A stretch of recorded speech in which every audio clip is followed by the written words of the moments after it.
Living with children can be one of life's most rewarding experiences. Kids can provide their parents with warmth, affection, fun, and excitement. But raising kids is not for the faint of heart.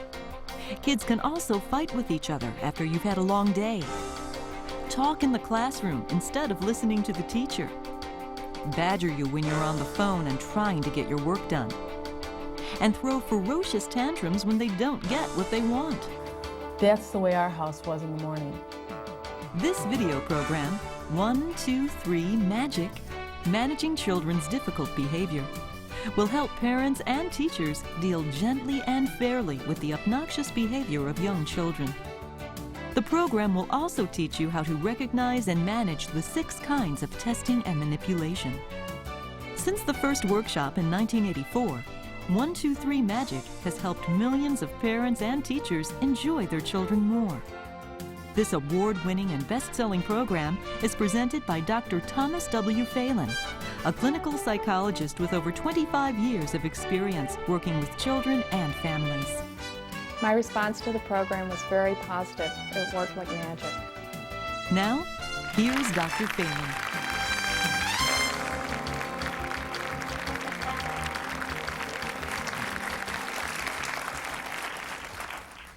Well, thank you very much, and thank you for coming. I've talked to hundreds and probably thousands of parents over the years, and I ask them, what kind of kids do you want?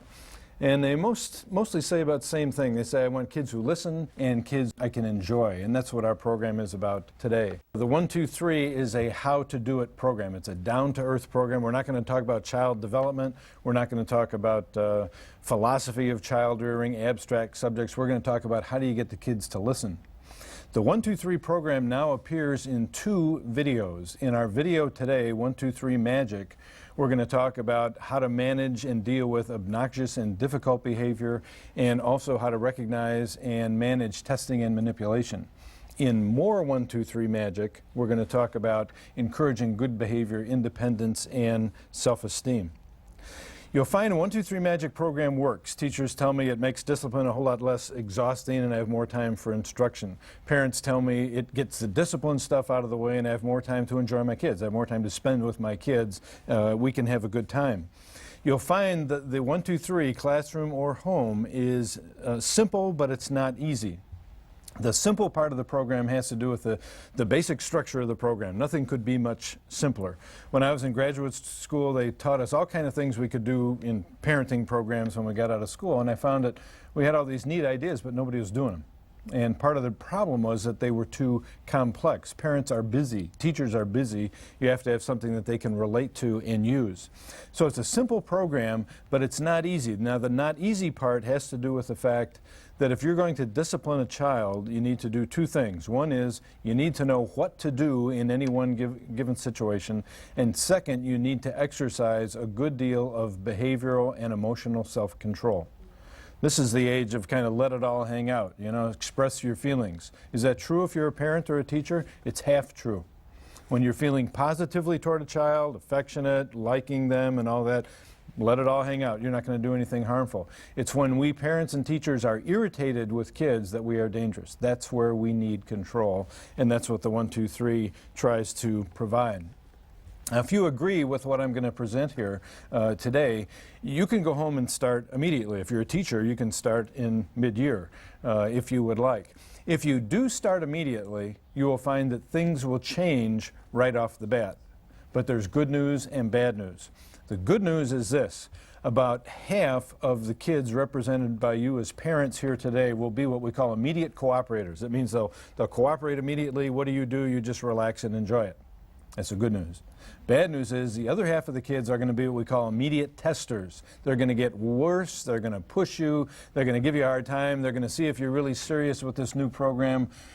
You're going to regret that you ever showed up here today. But if you stick with it, you can usually get them shaped up in about 7 to 10 days. Teachers in a classroom will not get so much initial testing and manipulation, which we'll talk about a little bit more. But if you start immediately, and I encourage you to do that, otherwise you may never do it.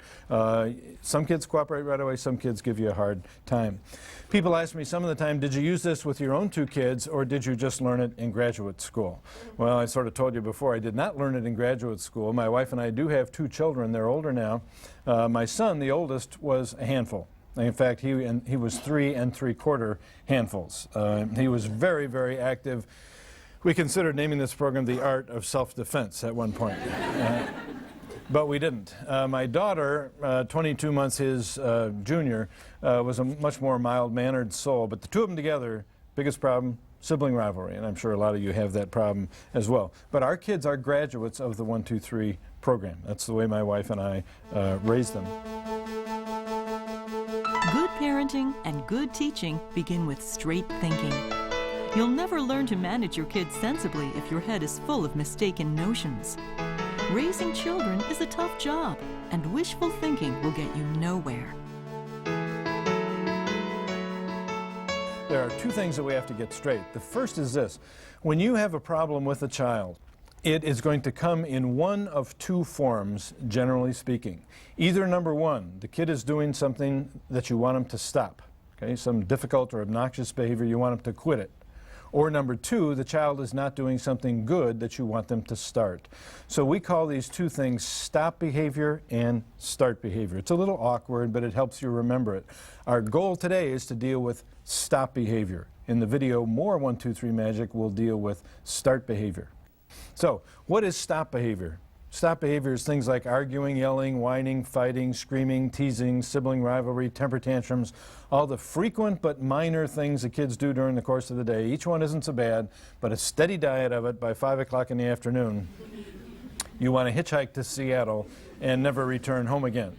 And we've all had days like that. Now, with stop behavior, all that stuff, now here's the simple thing about the 1, 2, 3. You're going to use the tactic called counting. And that's the first thing I will explain to you. So when it comes to minor obnoxious behavior, not major obnoxious behavior, poking your sister in the eye, knocking a golf ball through your neighbor's picture window on purpose, stealing, lying, we use the major-minor system with that. But this minor stuff, arguing, yelling, whining, you're going to count it. I saw a book recently, it was called Winning the Whining War. Now let me tell you, you do not need a book about whining. You're going to count whining and it'll work very well. In more 1, 2, 3 Magic, we'll have 7 tactics that you can use for start behavior. So 2 different kinds of problems, basically. The other thing we have to get straight is this. Most of us, I know it's true of my wife and myself, when we start out as parents and teachers, we start out with a false assumption about kids. It's kind of like almost a false hope in our minds, or a wish that kids would be a certain way. And this false assumption causes a lot of trouble, causes a lot of talking that doesn't do any good, causes a lot of arguing that doesn't do any good, and it causes a lot of worse things than that don't do any good either. The false assumption about kids that I'm talking about, we call the little adult assumption. It's the idea that kids are just shorter than us, but basically they have hearts of gold, and they're reasonable and unselfish. The kid's acting up, and you explain to him why he shouldn't act up. He looks at you and says, I never thought that way before. Sure, that makes sense. I'll clean my room right now. I agree with your point of view. I'll never, ever tease my brother again. I appreciate you taking the time to explain it to me. You have a 7-year-old son. He's constantly torturing his 4-year-old younger sister. What should you do? Well, if he's a little adult, you sit him down, you calmly look him in the eye, and you explain to him the 3 golden reasons why he shouldn't torture his little sister. Number 1, it hurts her. Number 2, it makes you mad at him. And number 3, how would he feel if somebody treated him like that? If the kid is a little adult, his reaction will be what?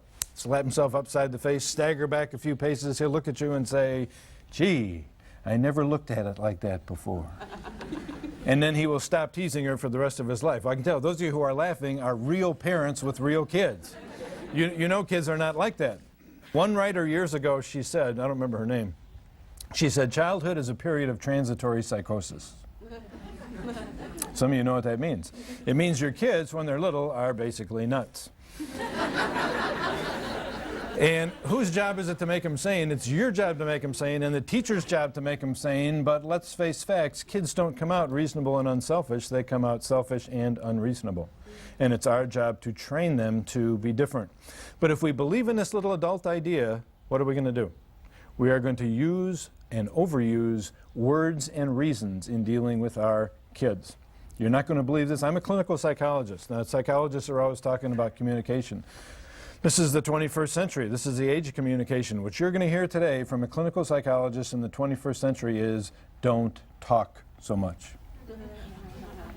What's wrong with talking too much? Well, I'll tell you two things now, and I'll tell you several more later. One thing wrong with talking too much is what we call the water off a duck's back syndrome. You ever had the feeling you're talking and talking and talking to kids? It's like water off a duck's back. It doesn't do any good. I had a mother call me. This is a true story. 20 years ago, a mother called me and she said, Dr. Phelan, I want you to see my 10-year-old son. I said, what's the problem? She said, I think he's hard of hearing. The kid was not hard of hearing. The kid heard what he wanted to hear. A worse problem with talking too much is what we call the talk, persuade, argue, yell, hit syndrome. And you can probably imagine what this is. Kid's not doing what you want him to do. And you read in the book, talk it out. Talking's not working. Now you're trying to persuade the child. Persuasion isn't working. Now you're arguing with the kid. Arguing isn't working. Now you're screaming at him. Screaming isn't working. Wham! You hit him. Now I'm not suggesting that you're all going around hitting your kids, but I will suggest, seriously, biggest cause of child abuse in this country, physical child abuse, not sexual, but the biggest cause of physical child abuse is what? The little adult assumption. It's a parent who read in a book somewhere, you got a 3-year-old, you got a problem, just talk it out. Even if it takes 4 hours, everything will fall into place. Now it's 4.5, 5 hours, parent beats child. You would be surprised, maybe some of you wouldn't, how much physical child abuse starts with an innocent attempt to talk to a kid at the wrong time. So we've got to replace this little adult idea with something else. What I'm going to suggest is going to sound a little strange, and I admit it's a little bit of what I call cognitive shock value. So what I'm about to say to you, you can take with a grain of salt, but it goes like this. Rather than thinking of your kids as little adults, think of yourself as a wild animal trainer. Now don't take offense. Don't start throwing stuff at me. I'm not trying to insult your kids. Remember, I had 2 of my own, and I'll guarantee you there were days when I thought, God put 2 little beasts on earth with no other goal than to drive me out of my mind. They enjoy the job, and they're very good at it. And I'm sure you've had days like that, too. But what does a wild animal trainer do? A wild animal trainer chooses a method and repeats it until the trainee does what he wants them to do. My job today is to present a method to you. If you choose, you don't have to. If you choose, you repeat it until the trainees, the kids, do what you want them to do. And fortunately, it does not take that long. There are too many parents these days in the United States kind of afraid of their kids. You know, they don't know exactly what they're supposed to be doing with them. And so in a situation where they're going to discipline them, they explain and explain and explain and explain. You notice a wild animal trainer doesn't do that. They pick a method, it's gentle, it's not abusive, it's largely nonverbal, and they repeat it until the trainee does what they want them to do. So what is the wild animal trainer model? First thing I'm going to tell you is what it is not. 2 biggest mistakes we make, parents and teachers, in dealing with kids: too much talking and too much emotion.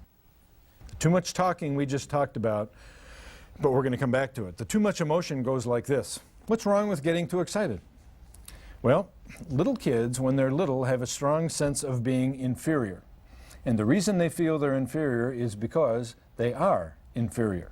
They are shorter than everybody else, less privileged, less powerful, less impact on the world, and it bugs them. And you watch your kids, you know that it bugs them. Watch your 2-year-olds. They want to be like your 5-year-olds.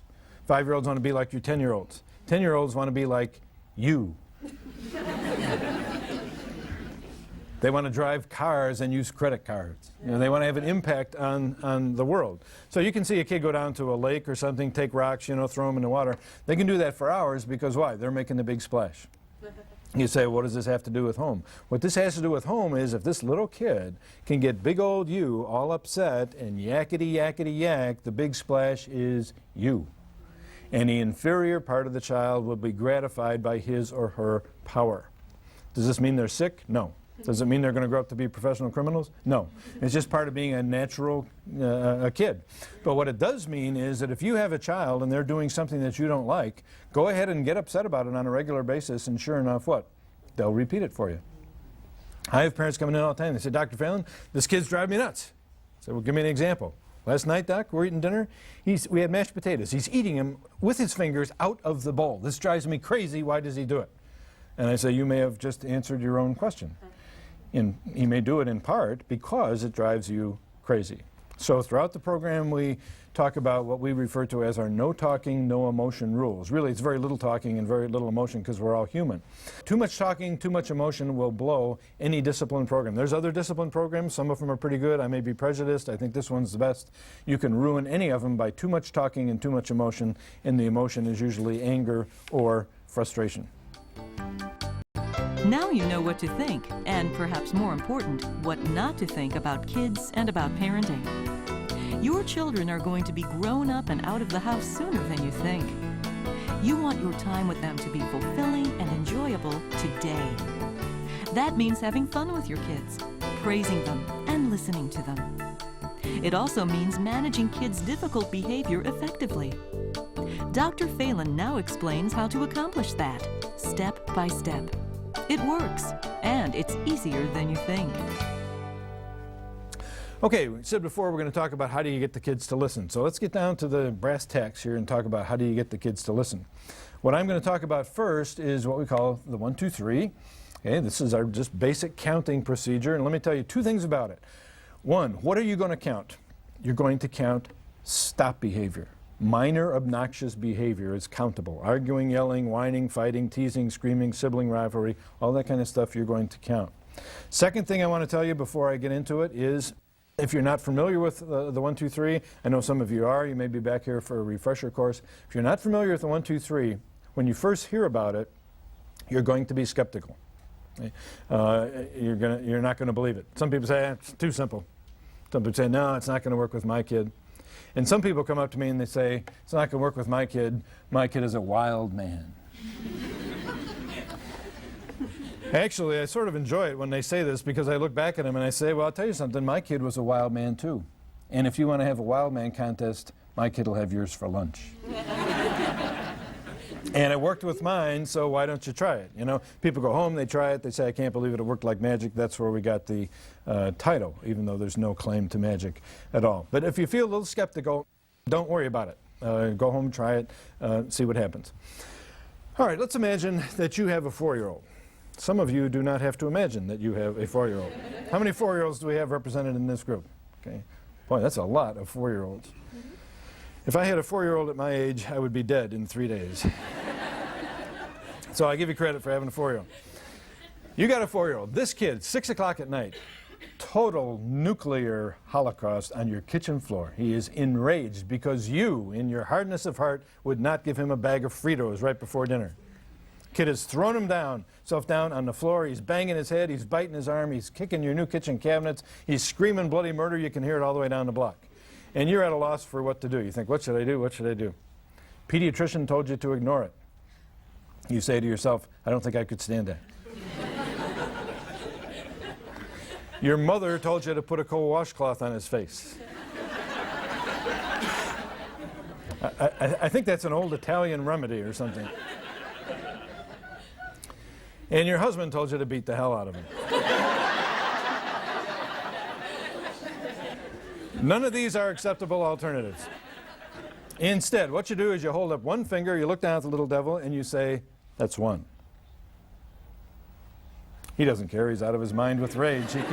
He keeps screaming, yelling, banging. Temper tantrum continues full force. 5 seconds go by. You hold up 2 fingers. You say, that's 2. That's all you say. Same lousy reaction. 5 more seconds go by. You hold up 3 fingers. You say, that's 3. Take 5. Now, what does all this mean?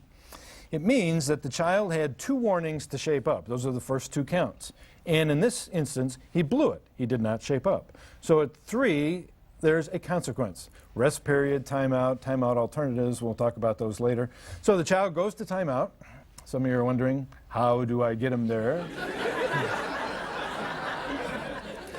And when he comes back from timeout, And you won't believe this, when he comes back from timeout, no talking, no emotion, no lectures, no apologies, no discussions, no nothing, unless it's absolutely necessary, and it usually is not. You do not say to the kid, for example, "Now are you going to be a good boy?"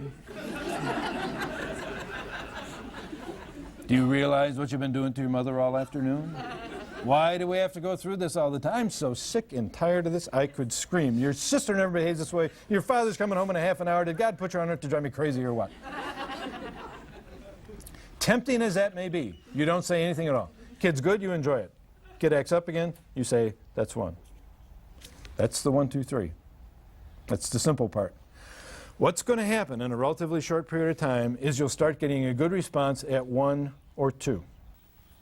And I will promise you right now, the first time you stop a fight between two of your kids across 15 feet of family room, and all you got to do is say, "That's 1 or that's 2, and you don't have to get up and yell or scream or do something else you're going to be sorry for later.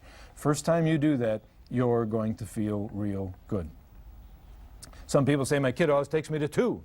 Don't you think he's manipulating me?" And my answer is, no, I don't think the kid's manipulating you, always taking you to 2. Why? Because what used to drive me crazy was 42. I'll give him the 2, because at 3, he's going to get the X. Some people say, what if the kid does something so bad, I don't want to give him 3 chances to do it? It's a good question. For example, if your kid hits you, your kids can't hit you. Kid hits you, you're not going to say, "That's 1.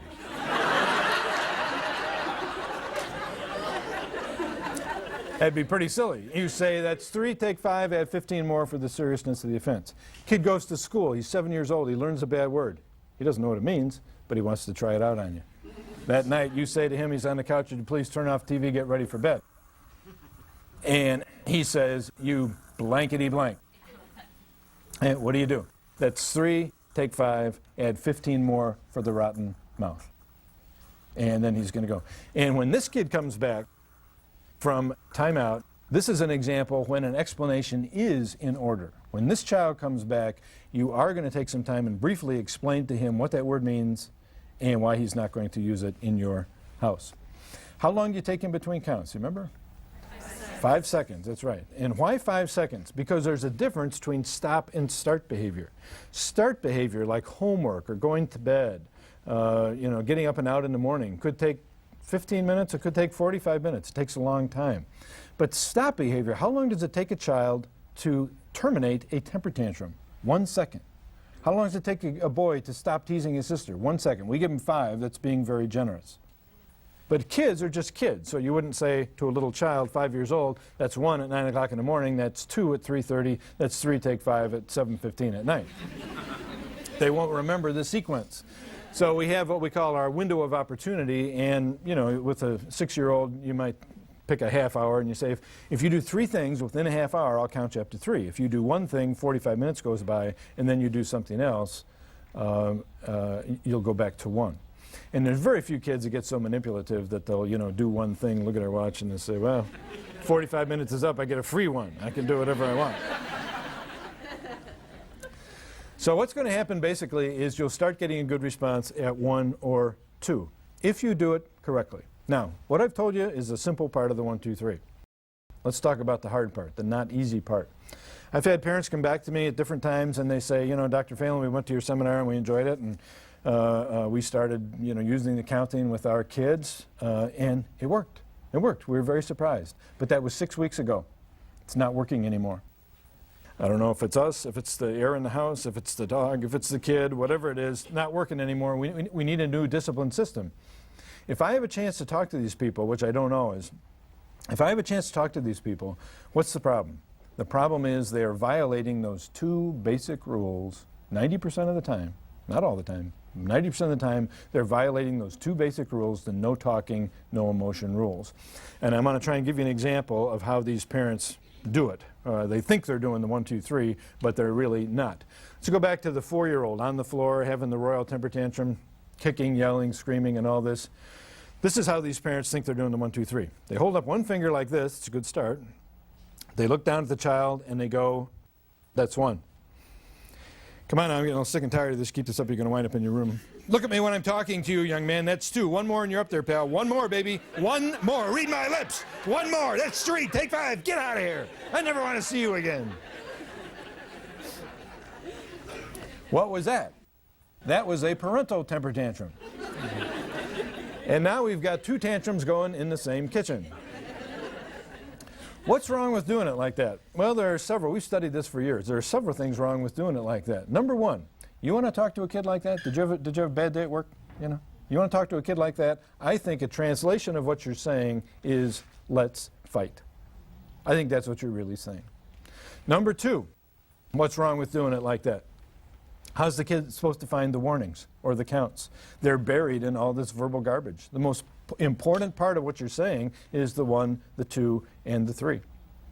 But the third thing wrong with that, and I think the worst part of it, is you talk to a child like that, what you are doing on the spot is taking away from that child his or her own responsibility for their own behavior. Because what you're really saying now is you don't have to behave unless I can give you 2, 3, 4, or 5 good reasons why. And gee whiz, I certainly hope you agree with my reasons. This isn't discipline anymore. There's another word for this, starts with the letter B. This is called begging. What's the average kid going to do? They're going to take issue with your reasons. Julie doesn't always behave on the first try. Daddy's not coming home in a half an hour. Now you have left the discipline ballpark. You are out on the street arguing with the kid. What's the issue? Is the child behaving or not is the issue. So, to do it right, that's 1. Button the lip. That's 2. Nothing else is said. Otherwise, it doesn't work. Let's take a look at our famous Twinkie example. This will give you a better feel for how the 1, 2, 3 works. And this is a situation that you have been through. I'll guarantee you it may not have been a Twinkie, but it might have been some other kind of food.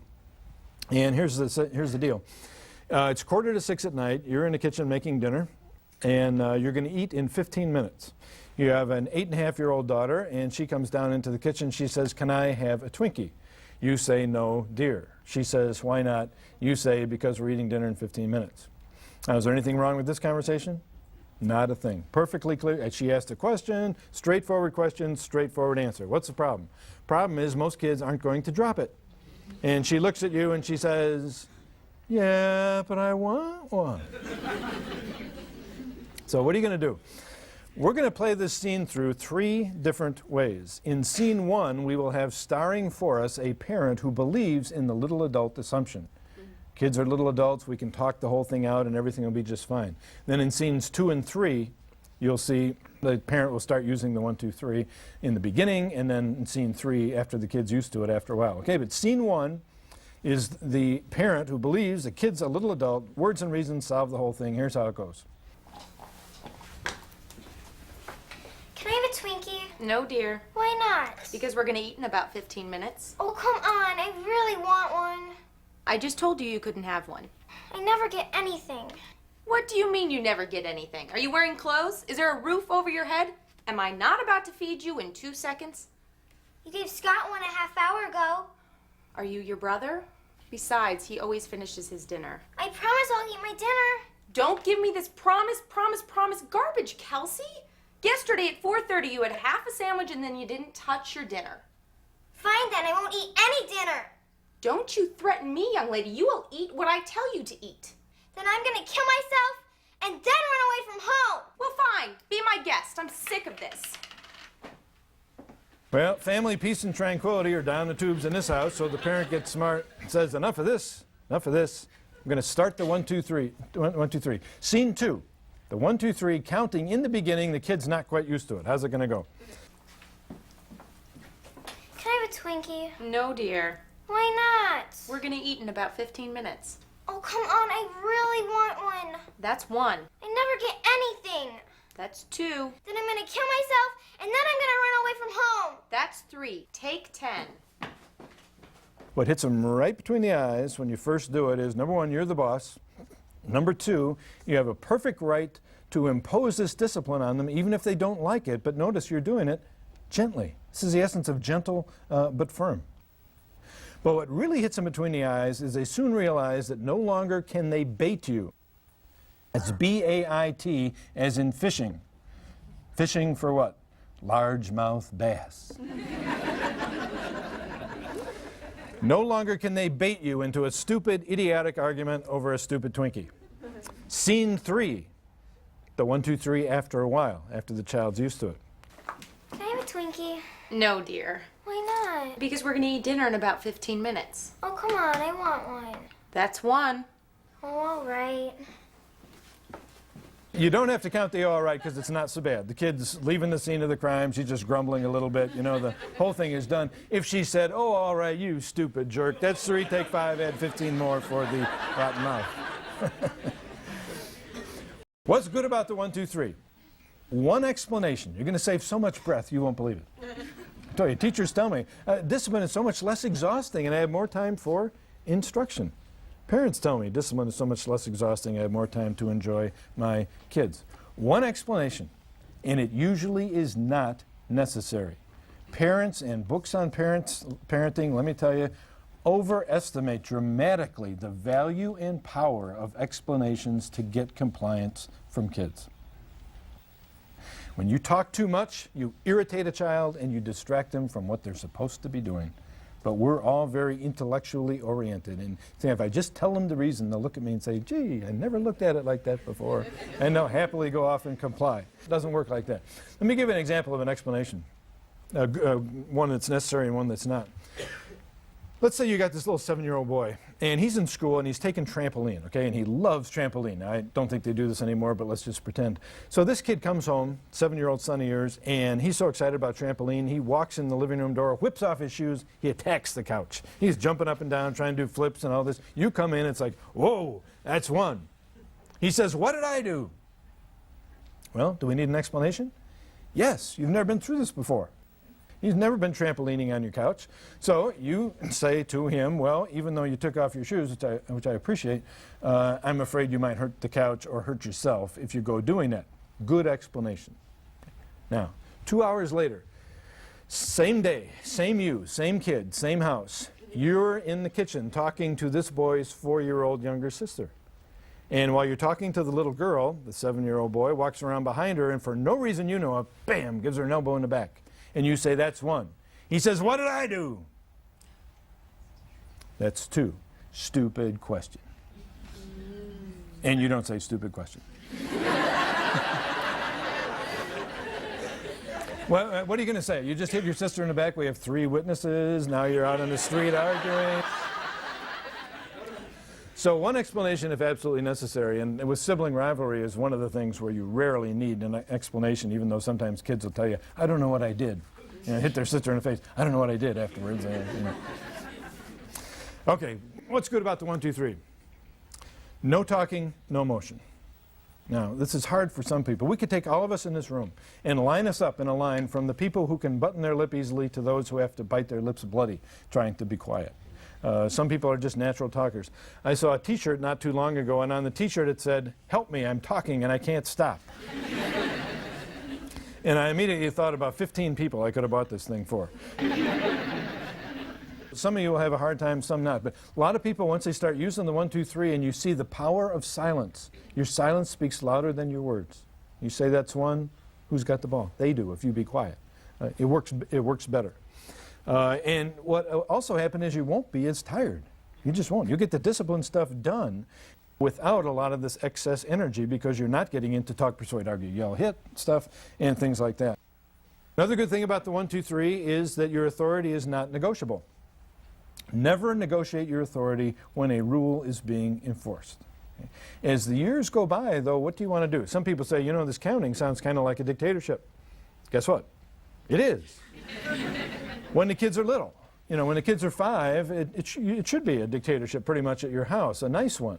But as the kids get older, it's dictatorship to almost democracy. So when the kids are 17 years old and they're about ready to leave, or 18, they have more say in the rules and policies that affect them. But when push comes to shove, who's paying the mortgage? You are, even at 17. Who knows better than they do what's good for them? You do, and you have a right and a duty to impose it on them, even if they don't like it. We often forget that. We think that we have to, whatever we do with our kids, they have to smile and happily accept it. That's not the deal. What's the route from dictatorship to democracy? One route is the family meeting. which we talk about in the more video. You sit everybody down and you discuss the problems you're having living together. Give the kids some experience with negotiating with other family members, which is a good preparation for marriage. Another thing that's good about the 1, 2, 3 is the punishment is short and sweet. Now, if we're using a timeout, you don't have to use timeout, we have timeout alternatives, but if you're using a timeout system, the rule is usually 1 minute of timeout per year of the kid's life for a timeout or a rest period. 2-year-olds gets 2 minutes, 5-year-old 5 minutes, 10-year-old 10 minutes. It's not a sacred rule, but it's a general guideline that you can look to. So the punishment is short and sweet. We would time out our kids for fighting. Say, guys, that's 3, take 5 for both of you when they're fighting. Then we'd say, if you fight on the way up, it's 10, because they had to go up the same stairway and they'd be going like this all the way up. So they get a 10. They get a 10. They're up there now. Now, let's do a slow motion replay of the rest of this. They're up there for 10 minutes. They calm down. They come back downstairs. Am I going to bring up sibling rivalry? Are you kidding? Think I'm going to bring it? I want the kids to come out of timeout guilt-free. We start all over. All these people that tell you to talk. You know, there are books that say, well, the kid's in timeout. What are they supposed to be doing? With a firm purpose of amendment, the child is reviewing his past actions and designing plans which can be implemented in the future to prevent the occurrence of similar behavior. When the child comes down, the parent then requests, what is your plan? Excuse me, I'm the kid. I'm aggravated by that kind of stuff. I don't think that is helpful. Punishment is short and sweet. I saw a family once, their kid stole a bike. Now, you can't use the 1, 2, 3 on that. Gets 1 bike, you say, that's 1. Yeah. But what the parents did is they grounded this child for a year. So when they came in my office, they told me what they had done. I said, guys, no offense, but this is stupid. Who's gonna implement it? It's going to cause a war. You need a bigger punishment, but not something like that. I saw a lady once, and she got mad at her 9-year-old daughter. I don't know what it was the 9-year-old daughter had done. But this girl collected Cabbage Patch dolls, which were popular at the time. And this mom took one of the girl's Cabbage Patch dolls, you don't believe this, put it in the sink and set fire to it. Isn't that incredible? Amazing punishment. You want to punish your kids like that? You're going to start a war. 1 minute per year of your life. We're not going to start any wars. We'll talk about timeout alternatives a little bit later. The other thing about it is when the kids come back from timeout, it's done. They're friendly. Imagine you sent your boy up to timeout for something or other. Jamal, time's up. You can come out now.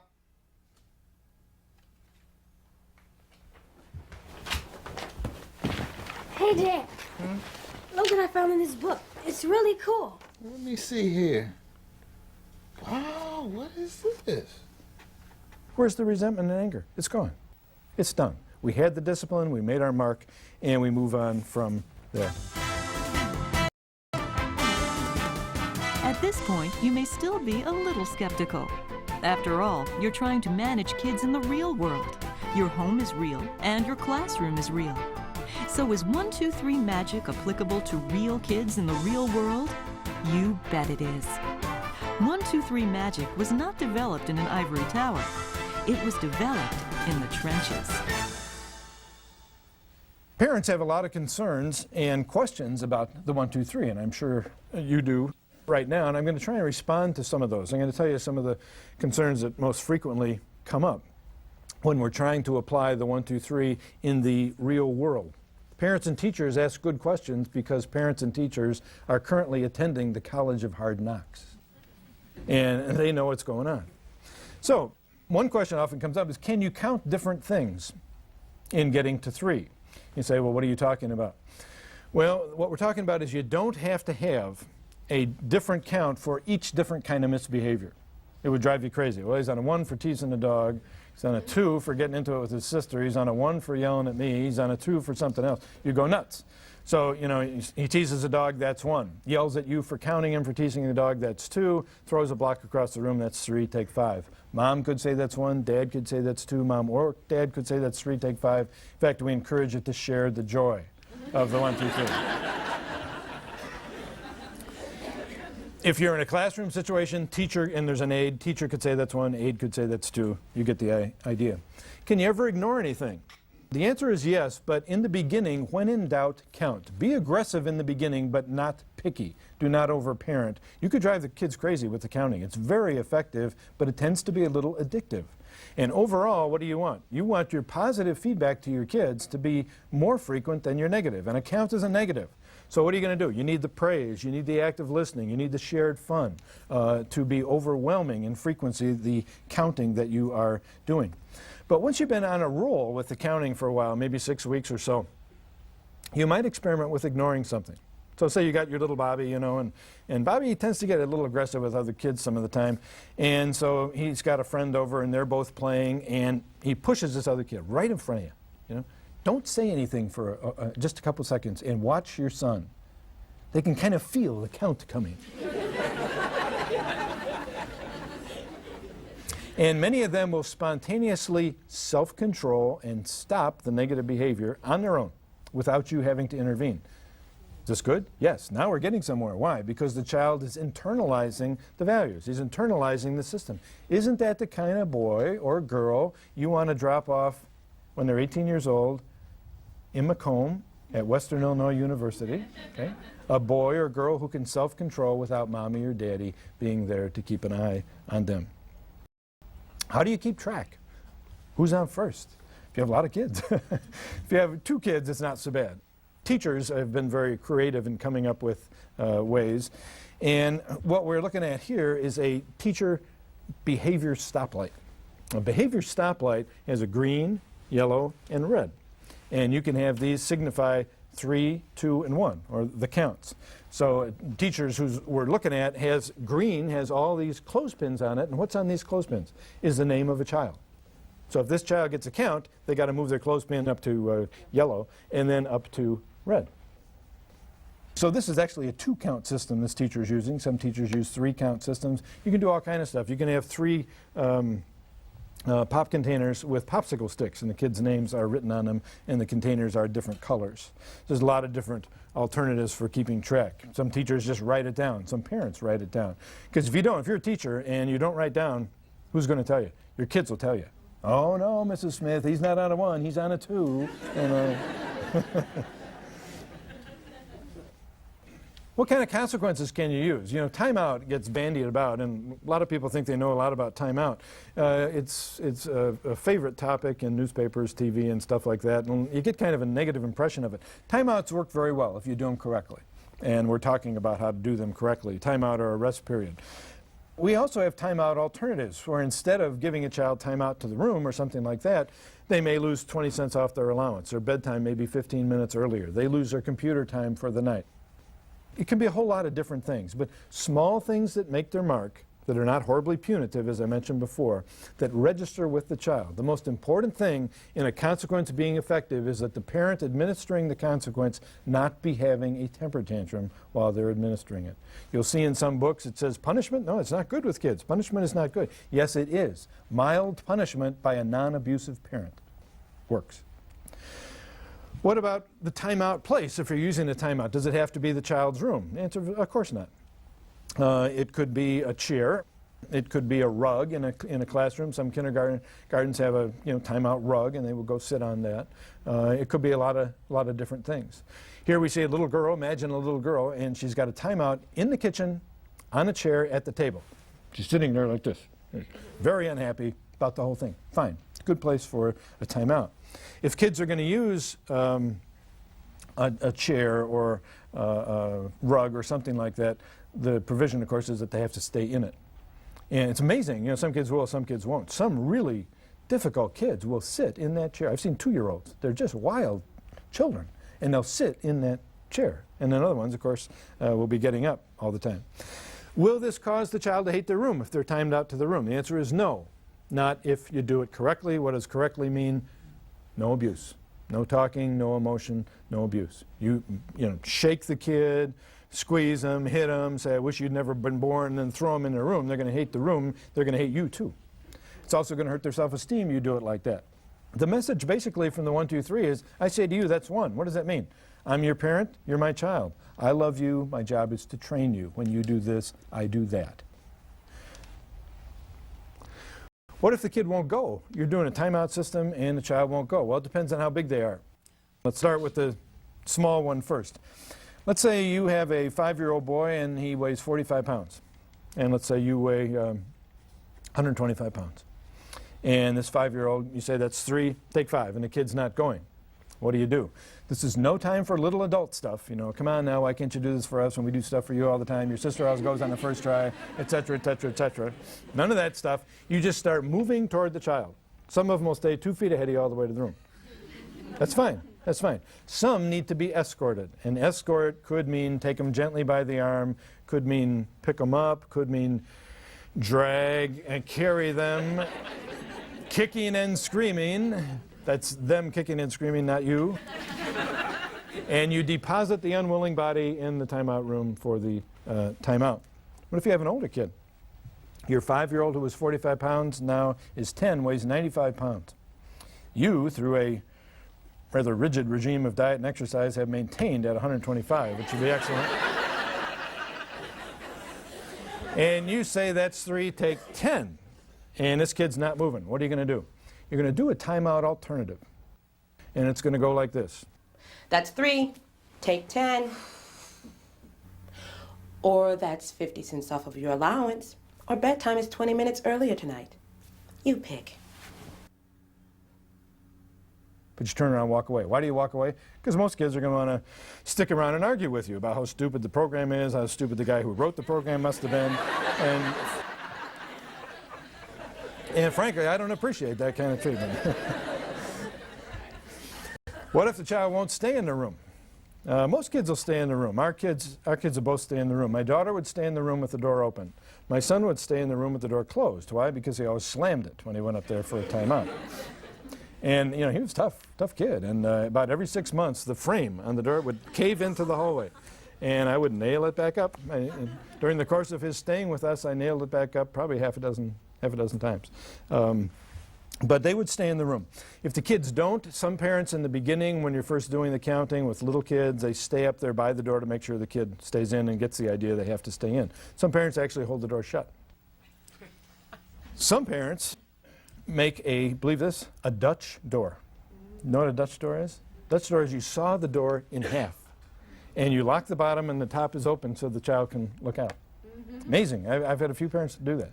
And some parents put up a gate and it blocks the child getting out. Now, if you know anything about gates, it doesn't take a very big kid to either knock it over or climb over it.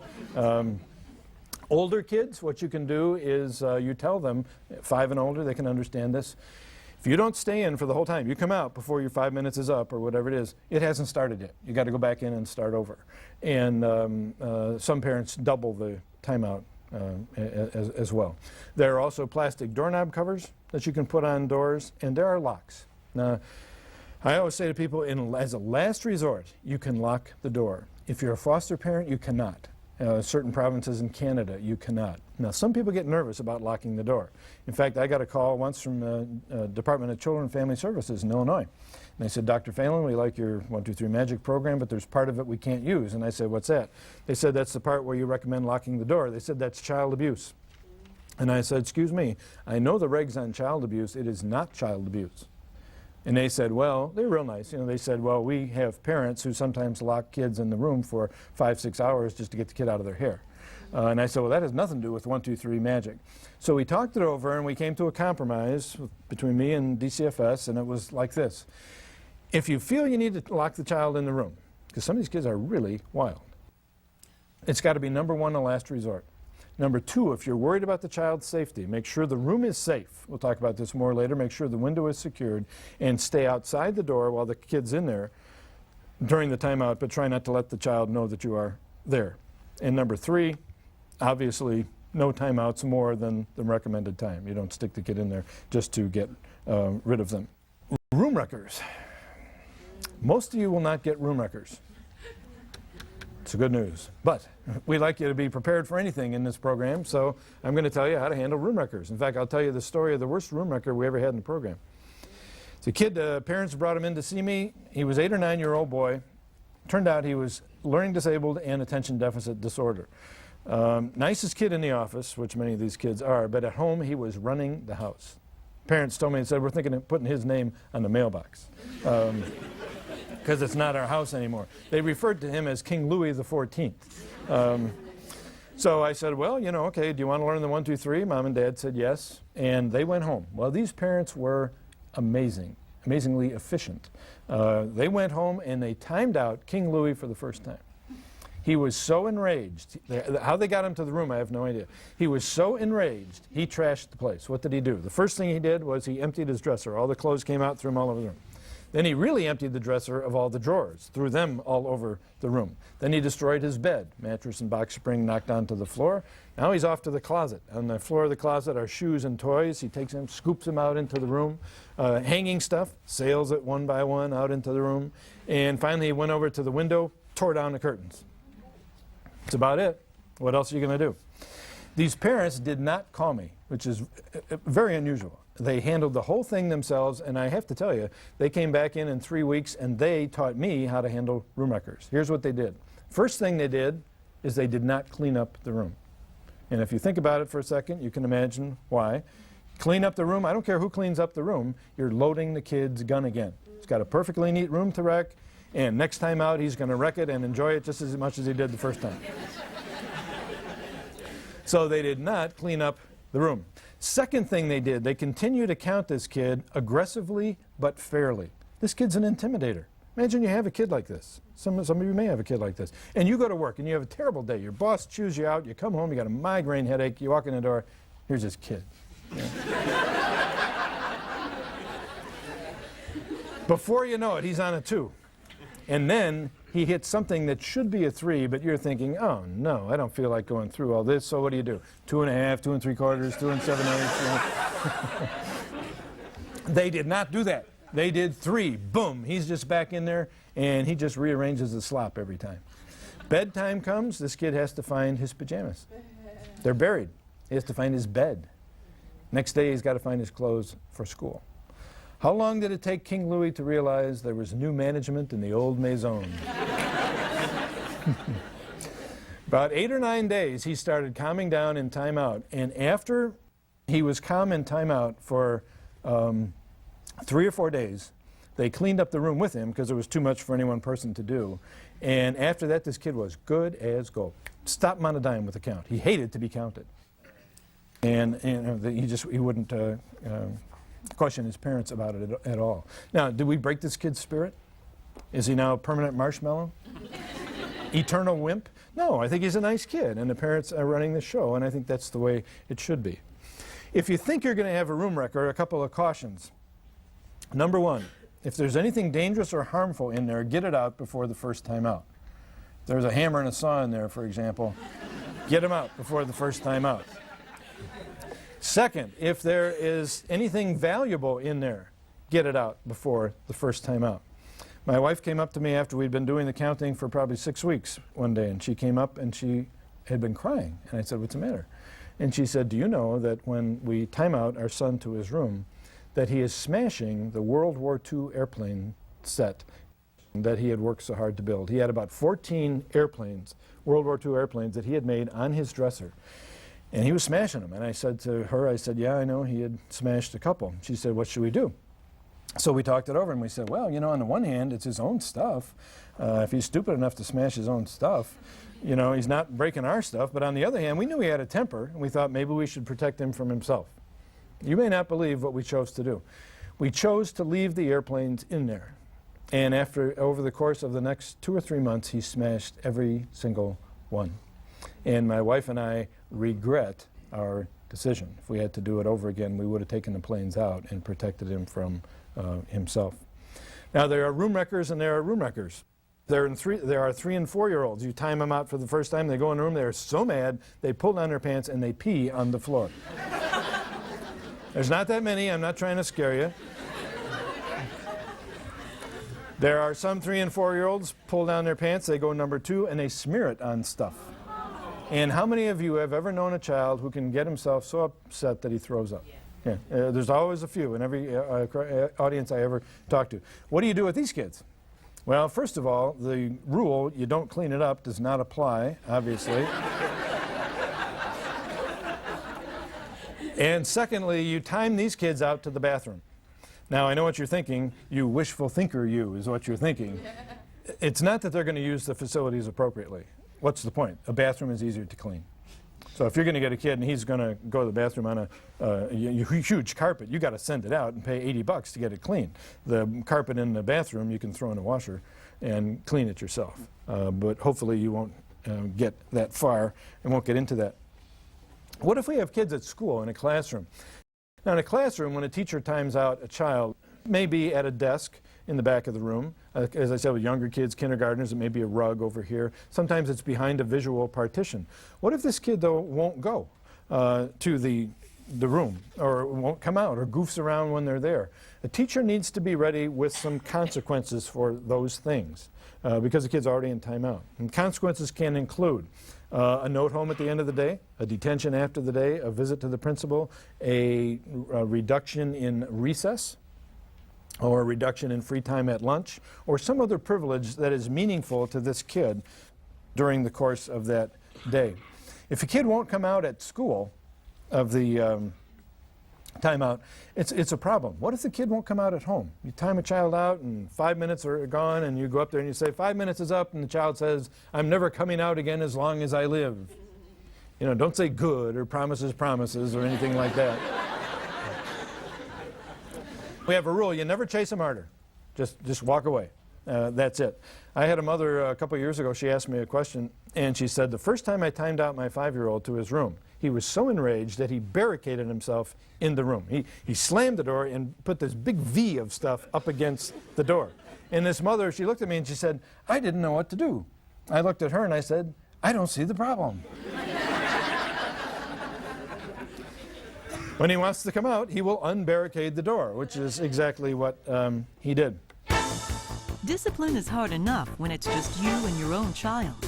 But what do you do when there are other people watching? Handling difficult behavior in public is a situation that all parents dread. Why is it that a crowd always seems to gather just at the time your son or daughter decides to act up?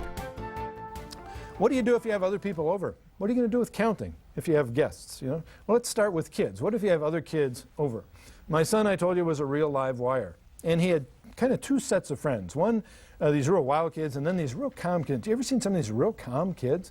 My son had this one little boy that used to come over and they used to play, and this kid was like a walking Valium to my son.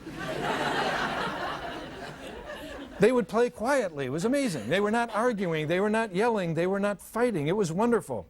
I wanted to buy this kid from his parents.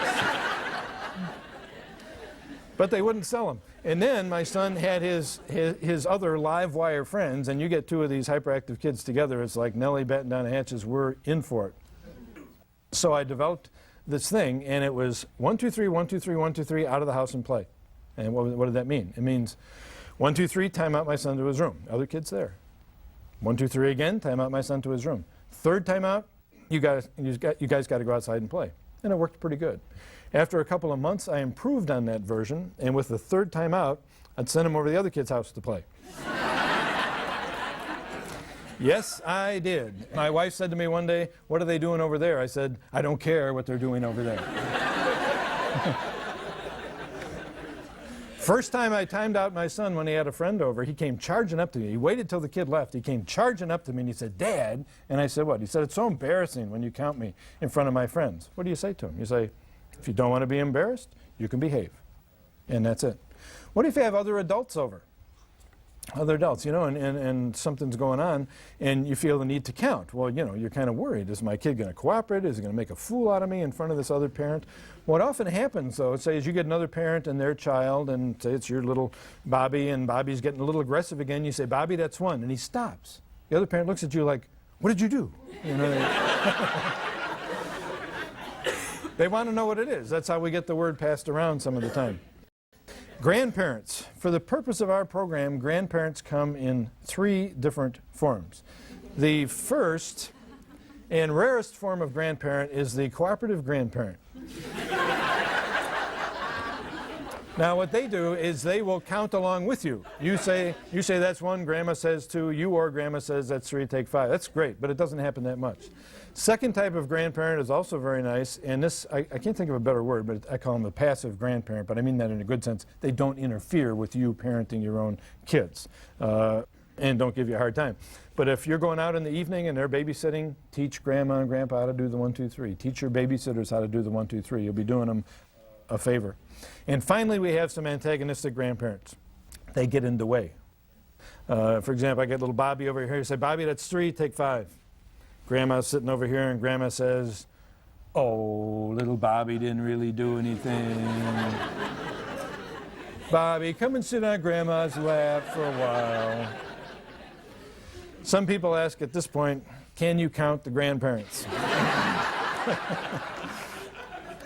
The answer is probably not, but you may have to be assertive with your parents. You may have to say, you know, Mom or Dad, I love you very much, but this is my house, these are my kids, this is why I'm raising them. You can't go along with the agenda. Visit may have to be cut short by a little bit. Can you imagine saying that to your parents? What do you do in public when you have an audience? How about on the phone?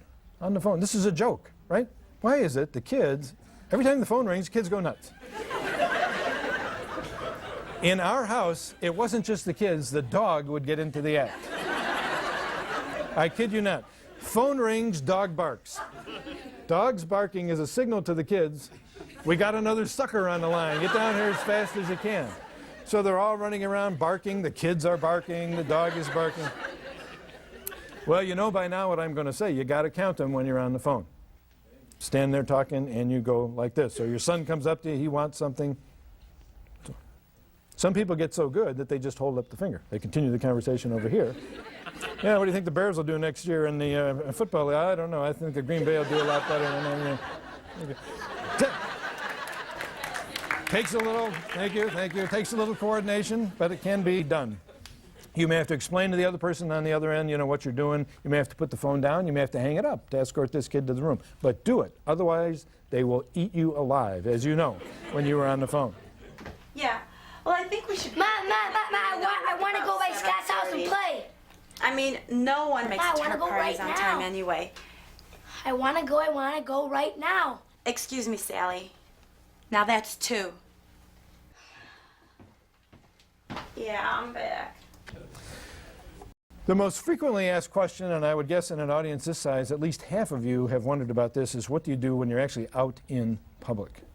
This is a scary situation. And, you know, a lot of parents, their first worry about it is, what am I going to do in public? There's no timeout room. Guess what? No problem at all. So that's the good news. The bad news is there's a much bigger problem. And any parent knows deep in their heart what the problem is. The problem going out in public with kids is this. When you go out in public, these kids can hold something over your head they can't hold over your head in private, and that is the threat of public embarrassment. No parent wants to look like a child abuser in aisle 5, the candy aisle of the local grocery store, and these kids know it when they're 13 months old. I swear. They are on to us just like that. They sense that vulnerability. So what are you going to do? Well, let's imagine that that's the problem. Okay, you got a 5-year-old. Aisle 5 is the candy aisle. Every time you go through there, he says, can I have a candy bar? All the candy bars weigh 40 pounds. You say no. Bam, he's down on the floor screaming, yelling, kicking, all this stuff. And don't you love this part? A crowd is gathering to see how you're going to handle it. So what are you going to do? What you do is you first make sure that you got the 1, 2, 3 rolling at home pretty well, where you're getting a good response at 1 or 2 most of the time. Most of the time, why not all the time? Because he's just a kid. So you're getting a good response at home. Now you're in aisle 5, kid is on the floor, having a royal temper tantrum, the crowd has gathered, you hold up one finger, and you go, just like you would at home, that's 1. Just like that. What's the key here? The key here is what you don't do, not so much what you do. You don't do this, that's 1. Come on now, I don't want you making a fool out of me in front of all these people. You say that or indicate that, kid knows you can be had for a nickel. He's going to forget the candy bar, he'll have so much fun torturing you. Now some parents say, okay, so far so good, but there's still no timeout room. The solution to this problem we call timeout room, timeout place. And again, it's one of these things that parents sort of taught me rather than vice versa. Parents, you know, who'd been in the heat of battle, in the museums, the restaurants, you know, all these public places.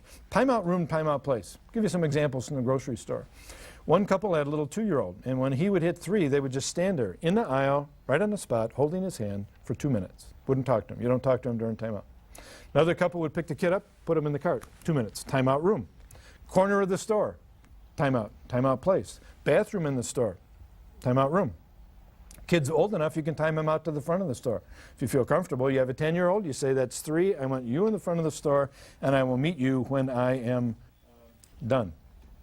You can also use the car for a timeout room. Some parents go to all the trouble of sending the kid back to the car. So imagine you're going shopping with your daughter, and you pull up in the parking lot at the shopping mall. Now we're gonna go in here for just a few minutes, okay? You can have one treat up to $1, but if you start bugging me about anything else, I'm gonna have to start to count, okay? Okay, come on. You out?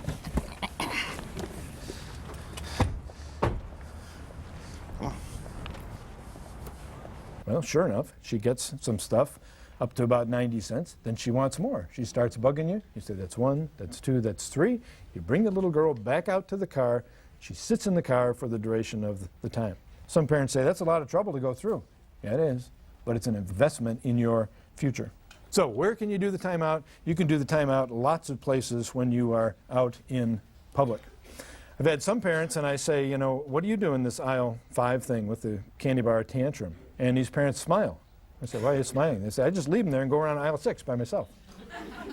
You meet somebody in aisle 6, you say, boy, you hear all that racket in the next aisle? I can't believe some of these people. We're talking about what do you do when you have an audience? Now, when you're driving around in the car, you sort of have an audience. You do and you don't. But let's talk about the car because it's kind of difficult. Now, there are short trips and there are long trips. Short trips, you'd think one of the things you could do was 1, 2, 3, timeout, serve it when you get home. Doesn't work. I think there's too long of a delay between the 3 and the actual timeout, and it doesn't work. Timeout alternatives seem to work better in that situation. Or one of the things that you can do is kids are arguing in the back seat of the car, for example. They hit 3, pull the car off to the side of the road. You're the one who broke it. I was not. That's 1. You were so. Liar. Okay, that's 2. You're so dumb. You tried to throw yourself on the ground. You missed. Oh, yeah? You're so dumb. Okay, that's 3. We're taking 5. And you sit there for the duration of the timeout. Parents who have used the car timeout like that tell me that it works very well, provided, of course, that the parent does not get into an argument while they are sitting there. What about long trips? Long trips in a car can be very challenging. And in fact, they can be very difficult. Be honest with you, my wife used to say, let's go on a vacation. I would say, no thanks, I'd rather go to prison.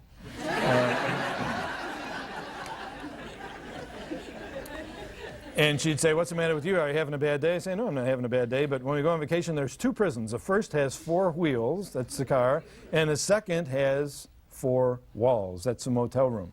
You ever been driving along the interstate, your left hand on the steering wheel like this, and your right hand is waving madly through the back seat trying to hit this kid, torturing his sister for the 90 millionth time, and a car is weaving all over the road. You know, cop picks you up for reckless driving. Those are the kind of trips we used to have. My wife said to me one time, she said, let's drive around Lake Michigan. I said, with the kids? She said, yeah. I said, I don't want to go. She said, you have to go. You're the father. It's your own son. So I was panicked. The kids were still in car seats. And so I went down. I'm supposed to be a psychologist. Forget that. I went down the basement. I found the biggest suitcase I could find. It was made out of cloth. I emptied it. And I got some baling twine. And I took this suitcase and I put it in the back seat between the 2 car seats, and I tied it to the light in the ceiling. And I hung it down. You see the idea? They won't see each other. And they won't be inclined to fight. It didn't work. They took it as a challenge, and the way they would play the game is they would look in the rearview mirror to see where their old man is looking, and then they'd sneak their arm around behind the suitcase, go wham on the other guy all the way around Lake Michigan. We get back home from this terrible trip. My wife says, let's go to Disney World. 20-hour drive. I said, with the kids? She said, yeah. I said, I don't want to go. She said, you have to go. You're the father. So now we have the same thing again. Now I'm thinking 20-hour drive to Orlando. Said to myself, Phelan, you're supposed to be a psychologist. Try and think this one through. So I started thinking, and I said to myself, well, what's the true purpose of a father in Disney World? Answer came to me immediately, money. And then I said to myself, why should I just give it to him? Why don't I make him earn it? So the night before we left, I sat the two kids down and I said, well, guys, as you know, tomorrow we're going on another one of our so-called vacations. I said, the biggest problem is you guys fighting. And, you know, then I'm yelling at you, then Mom's yelling at me, and then I want to get out of the car and walk home. I don't care where we are. I said, we can't do that anymore. And they said, what are we going to do? I said, we're going to do something we've never done before. I said, we're taking along in the car a kitchen timer. And I'm going to set this timer for 15-minute segments. And if you guys go for 15 minutes without fighting, you each earn 25 cents toward your spending money in Disney World. But I said, there's a catch. They said, what's the catch? I said, the catch is you either both earn it or you both lose it. I said, I'll promise you right this minute, there will be no time when one of you earns it and the other one does not earn it. And then I said, if you were perfectly good, and I don't expect you to be perfectly good, you're just kids, but if you're perfectly good, you would each earn $20 each on the road to Orlando. So next day we took off in the car. In the car we had a clipboard, 8.5 by 11 pad of paper, pencil, kitchen timer, set it for 15-minute segments. If they don't fight during that 15 minutes, hey, great job, guys. You each earn 25 cents more, all the way down to Disney World. 20-hour drive, maximum each one of them could earn was $20. Each child, believe it or not, earned $19.75. They had one fight the whole way down. My wife and I were in hog heaven. We could not believe it. My son, you know how kids treat their younger sister. My son at one point turns to his younger sister and says, Julie, how's your trip going?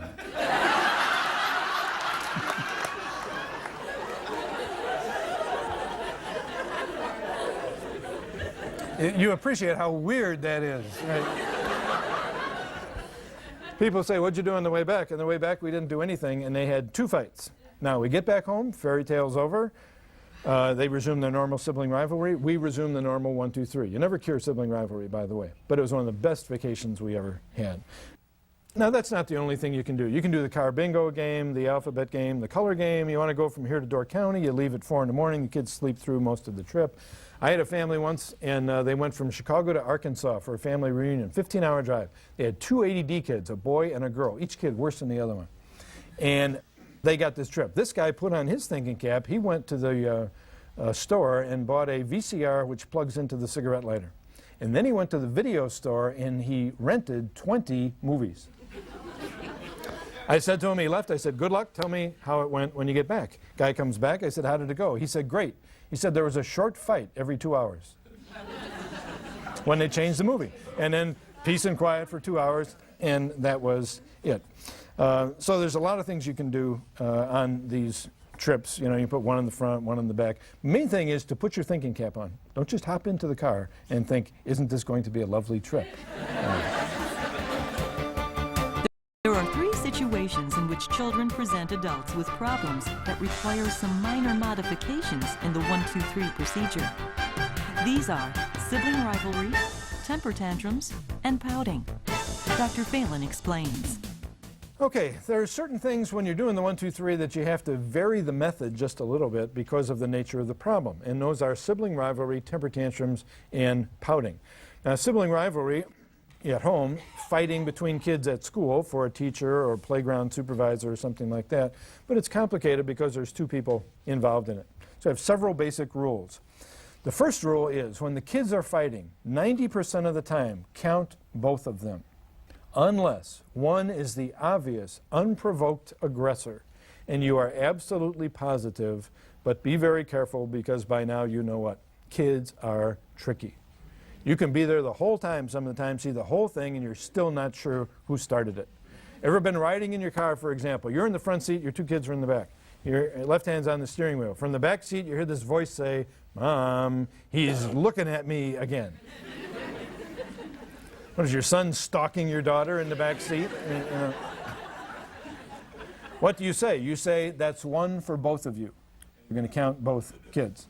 Second rule about sibling rivalry. When the kids are fighting, unless you suspect somebody has been physically injured and you have to examine their body, never ask the two stupidest questions: who started it or what happened? You know, what do you expect, George Washington to show up? I cannot tell a lie. Yes, I started this fight, and the last 27 have been my personal responsibility. I'm very sorry. No, it's he did, she did, he did, she did, you know, back and forth, and so on. Third rule, never expect an older child to be more mature during a fight than a younger child. Don't say to your 11-year-old son, can't you put up with a little teasing, she's only a baby, referring to his 4-year-old younger sister. What did you just do? You loaded the gun of the little girl, who will deeply appreciate it and use it to maximum advantage. Now, let's just imagine, and the other rule is don't send two fighting kids who share a room to the same room. Now, let's imagine for a second, this is a bit of a digression, but it's important. Let's imagine you have an 11-year-old son and a 4-year-old daughter. And the 11-year-old boy is getting 10-minute timeouts, and the 4-year-old is getting 5-minute timeouts. And one day your son walks up to you and he says, "Hey, Dad. Yeah? You know this timeout thing? Sure. How come when I get a timeout, it's way longer than Little Miss Shrimp over there?" That's because we have a rule that you get about 1 minute of time out for every year you've been on this planet. Well, that's the dumbest thing I've ever heard. And that's one. Oh, brother. is this a discussion or an attack? It was a discussion, now it's an attack. You discuss discussions, you count attacks. Some people come from this program and they think they're not supposed to talk to their kids anymore. They're missing the point. The point is you get the discipline over so you can talk to your kids more. But sometimes it's a little tricky. Your daughter comes home from school and says, "I hate my music teacher. My music teacher's an idiot." Don't say that's one. What should you say? What happened? You know? What if the kid comes up to you and says, "I hate you"? Well, I would suggest you listen first to find out what they're talking about. Maybe discipline will be necessary, maybe it will not. Second, temper tantrums. What are the variations here? Well, variation is this. You have a child and the kid is tantruming. And so you say that's 1, that's 2, that's 3. Now the child is in the room tantruming for a 5-minute timeout.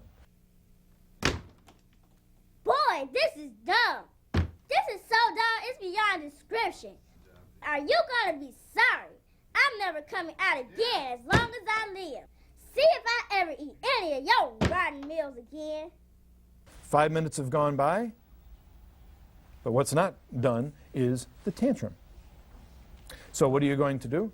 What you do, and you could probably guess this yourself, is you don't start the timeout until the tantrum is over.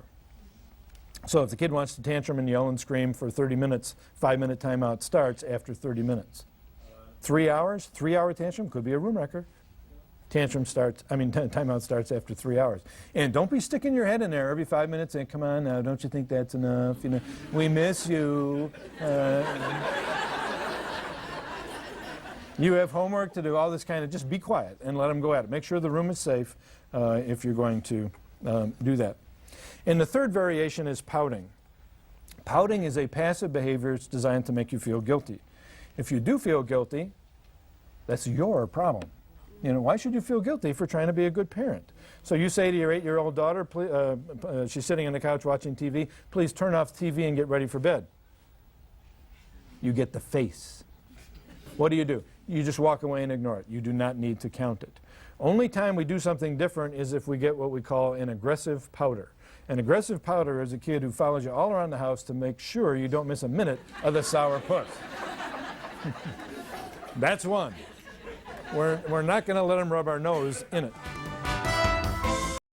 At this point, you have a pretty good idea about how to use counting to manage difficult behavior. Soon it will be time to start. Won't your kids be surprised? One caution. Don't begin the 1, 2, 3 magic program until you have finished watching this video and you are ready. Then, sit your children down and tell them that things are going to be different.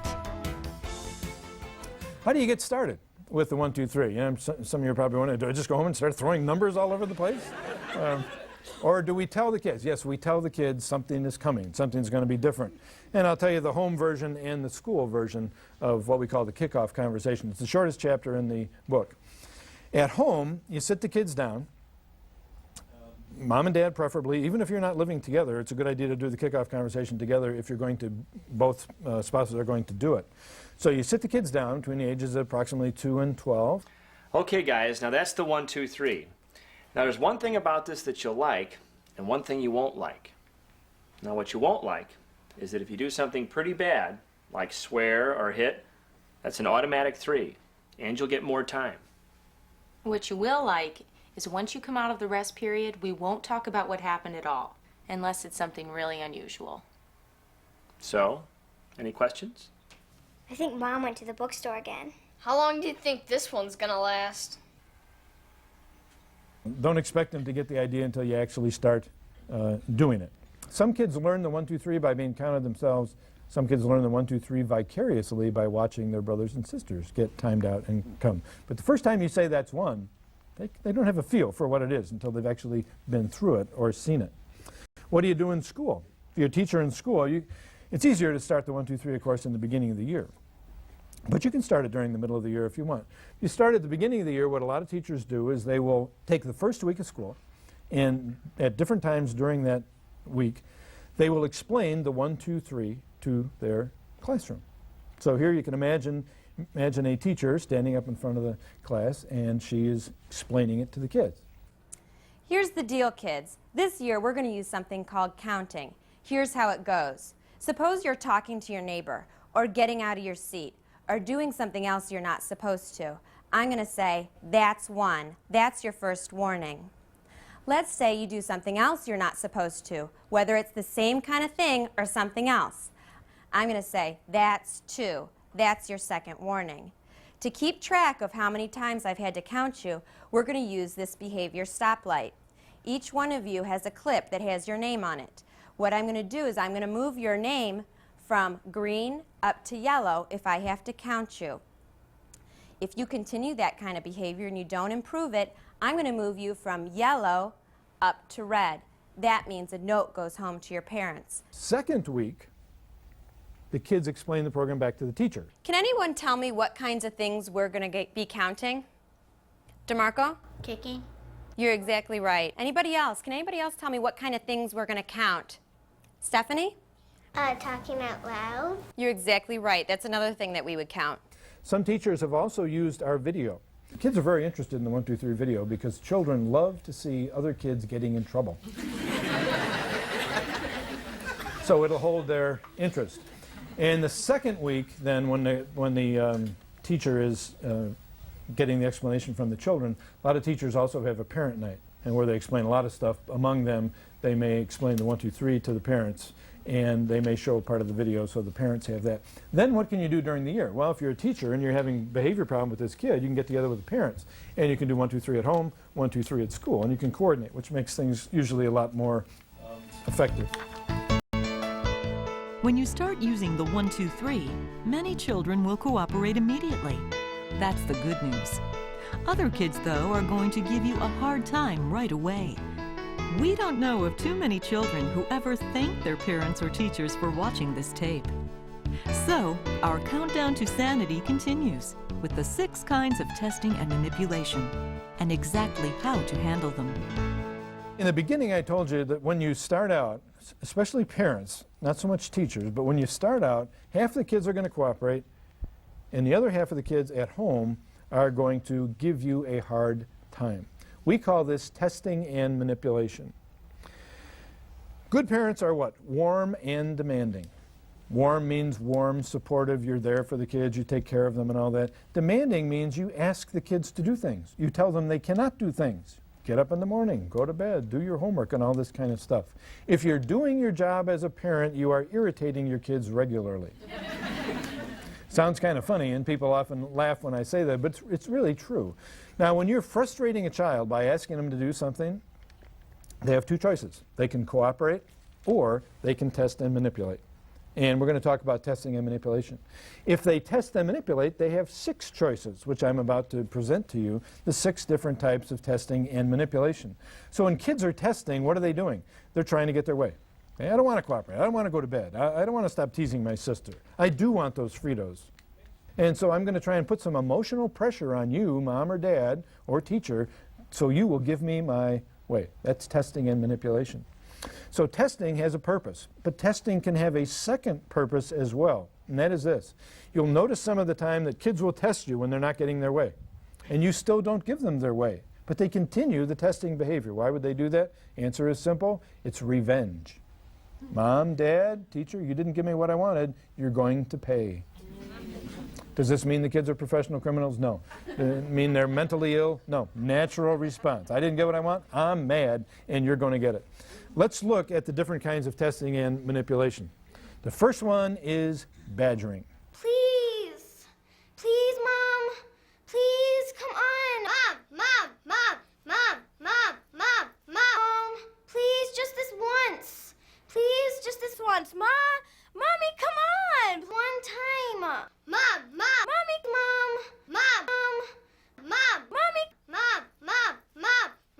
There are some children who should have been machine guns in the Second World War.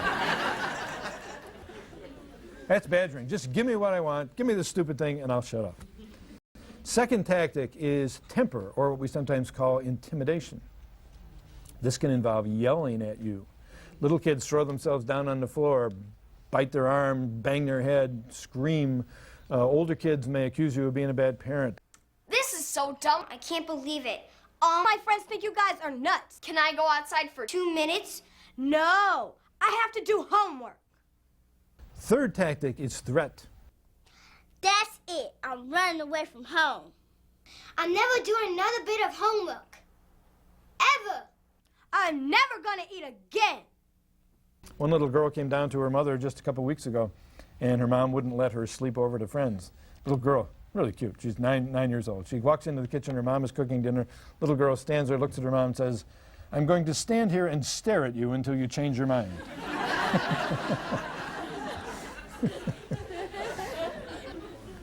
Tactic number 4, martyrdom.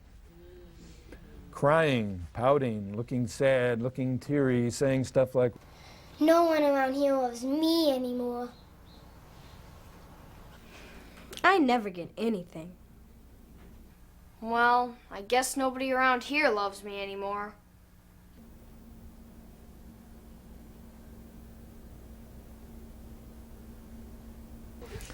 Designed to make you feel what? Guilty. And it's a hard one for parents to handle. Martyrdom may take the cake in terms of parental difficulty in managing testing. Some parents have a guilt button the size of the state of Wyoming, and all the kids got to do is give it a poke, and they get what they want. Tactic number 5, butter up. Now, the first 4 tactics are different from butter up. First 4 tactics, what's the kid doing? What the child is doing with badgering, intimidation, threat, and martyrdom is saying, look, Mom or Dad, you're frustrating me by not giving me what I want. But now I am frustrating you back by my badgering, intimidation, threat, and martyrdom. Now that we're both frustrated, I will offer you a deal. You call off your dogs, I'll call off mine. You give me what I want, I'll knock this stuff off. And you know what? If you give the kids what they want, they'll knock off the testing in a split second, guaranteed. Some people say, oh, thank God, there's a way to get rid of testing and manipulation. Certainly is. What's the problem? Who's running your house? It's not you anymore, it's the kids. All they got to do in the pinch, get their big guns out, aim them at you, and you are chopped liver. With butter up, the tactic is unusual because the child here is going to try and make you feel good. Going to try and make you feel good, and this often precedes the frustrating event. The frustrated child or frustrated to-be child looks at you and says, Please, Mom, I promise I'll never ask for anything else. I think I'll go clean my room. It's been looking kind of messy for the last 3 years.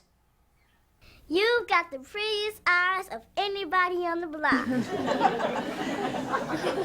This is hard to tell from genuine affection. If a kid comes up to you in the morning on a Saturday morning and says, Dad, if I clean up my bedroom by noon, according to your specifications, can I have Charlie sleep over tonight? That's a deal. You know, that's a deal. But have you ever heard anybody say, the only time this kid's nice is when they want something? Chances are it's butter up. And the 6th tactic, possibly the worst, is physical tactics. Either running away, breaking stuff, or physically attacking you.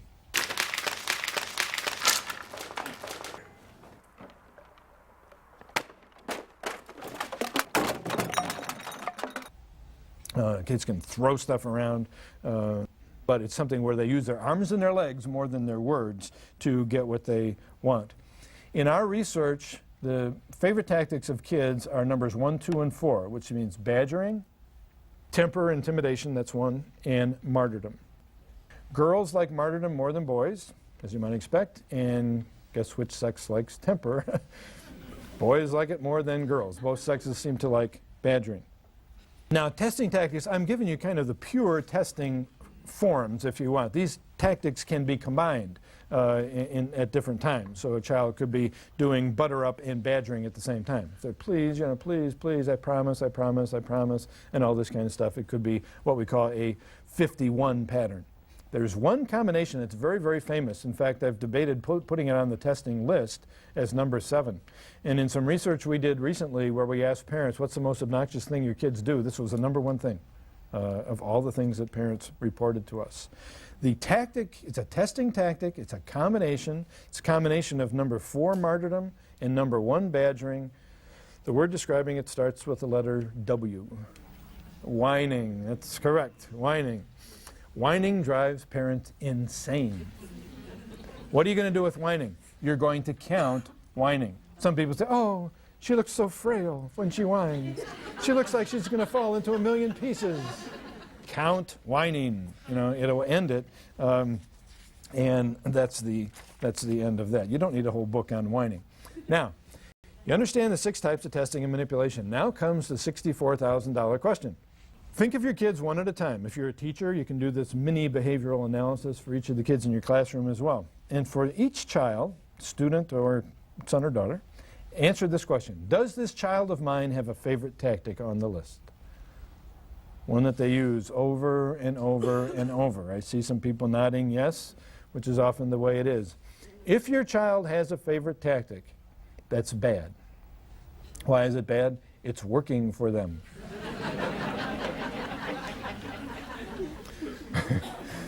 What does working mean? Working means one of 2 things. Working means either, number 1, they're getting their way.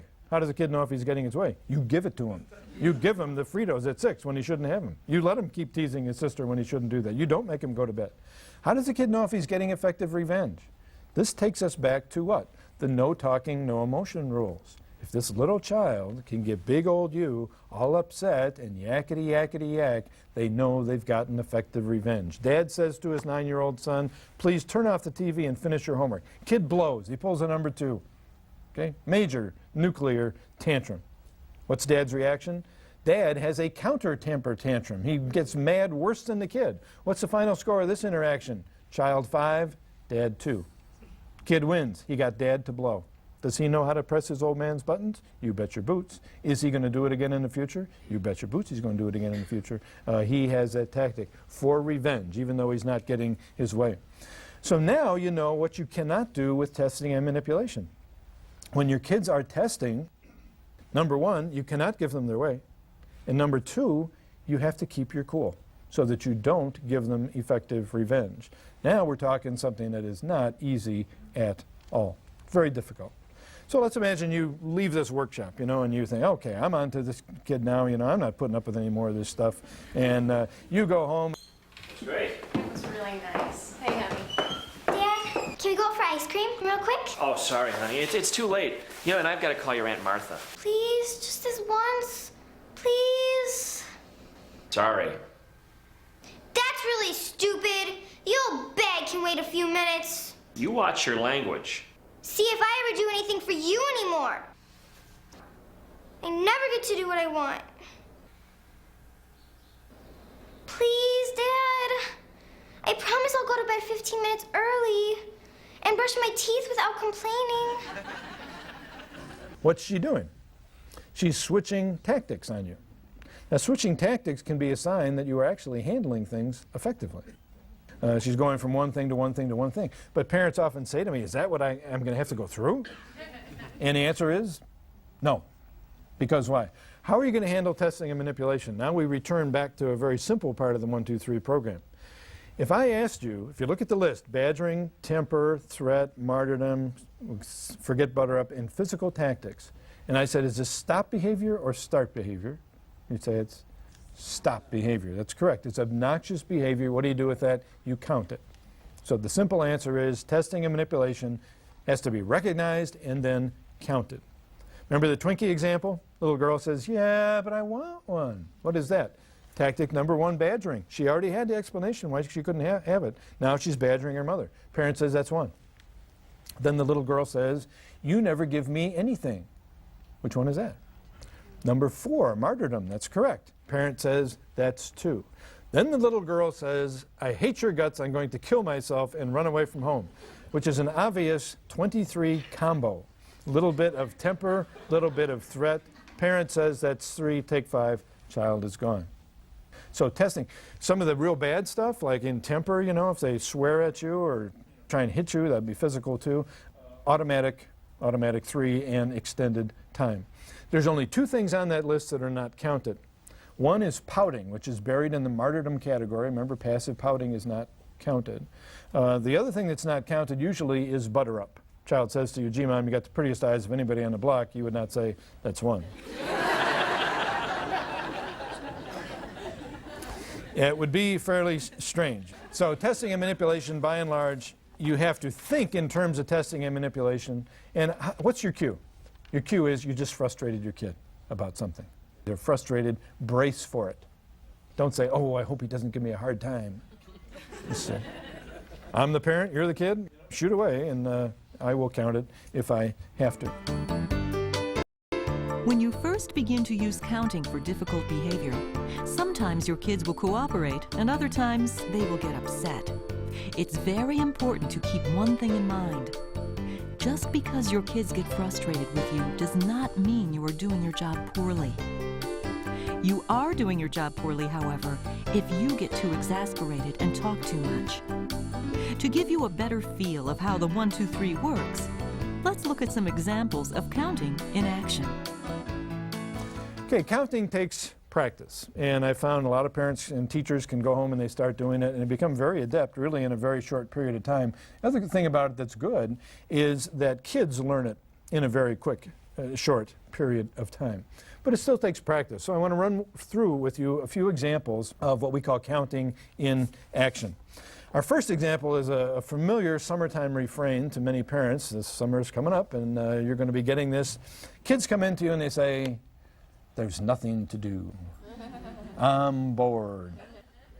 And let's look at this scene, and we'll have our parent first do it what we call the wrong way, and then do the counting the right way. Here's how the scene goes. There's nothing to do. Why don't you and your friends go down to the pool? We just did yesterday, and it's too hot. Well, then why don't you play your video game? Nah. Why don't you go take a hike to Timbuktu?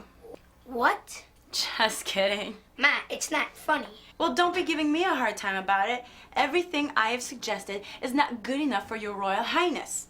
You know, I'm not the entertainment committee around here. Why don't you just go find something to do and leave me alone? But you said you'll take us to Creature Castle at the new mall. I can't today. I have a million things I've got to do here. See, we never get to do anything that we want.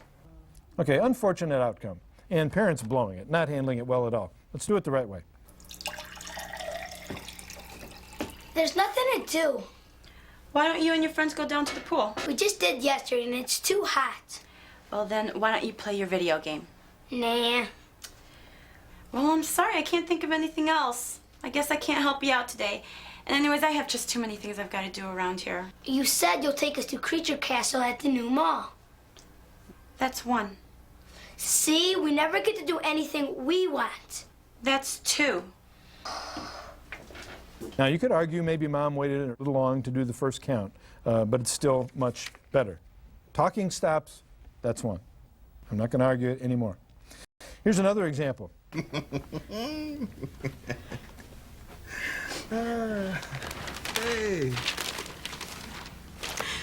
Well, that was my mother on the phone, and I guess Dad is not doing well at all. In fact, they just had to take him to the hospital. Hi, honey.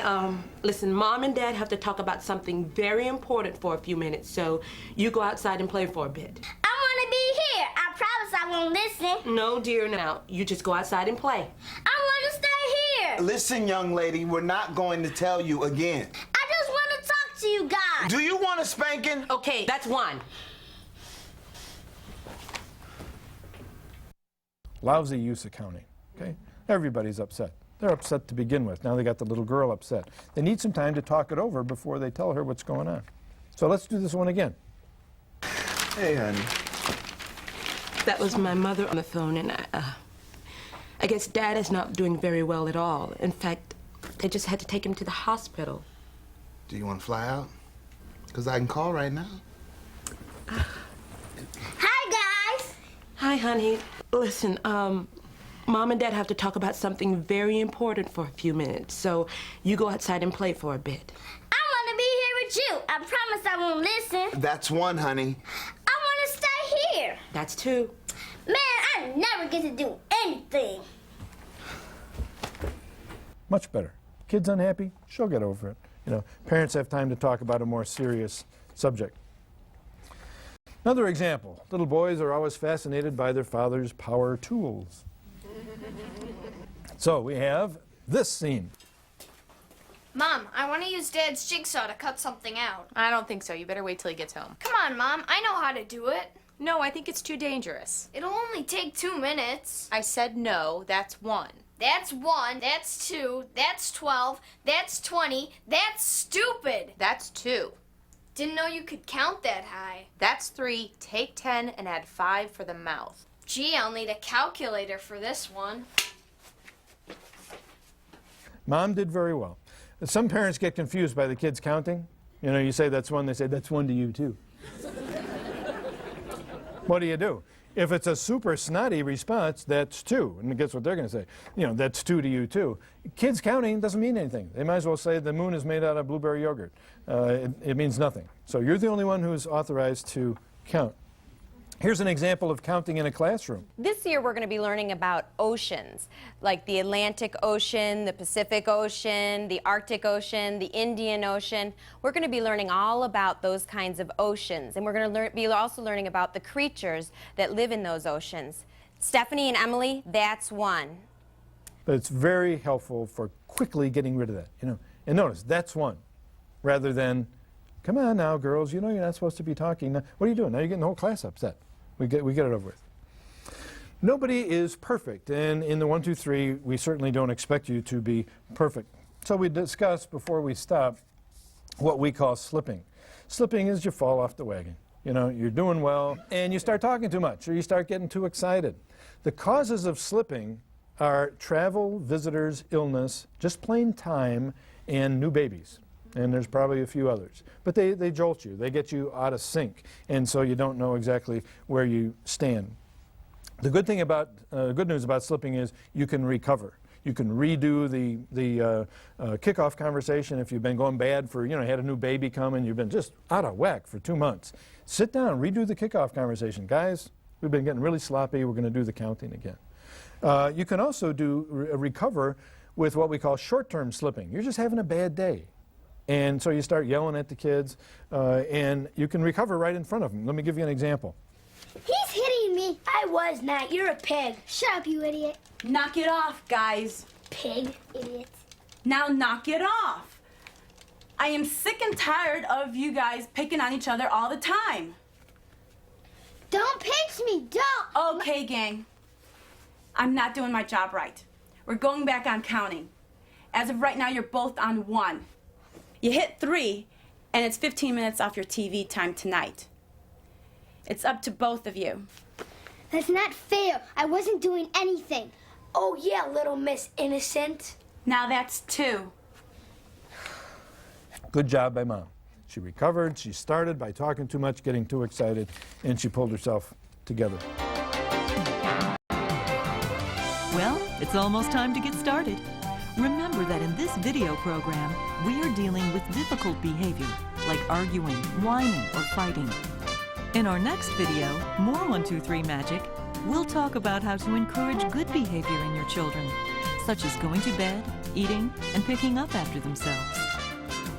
You may be surprised to hear what many children say about 1, 2, 3 magic. They say, I like it because Mom and Dad don't yell so much. Discipline will always be an inevitable part of raising kids. When discipline is handled gently and efficiently, your home becomes more peaceful, affection unfolds naturally, and you have more time to have fun with your youngsters. That's the way it should be.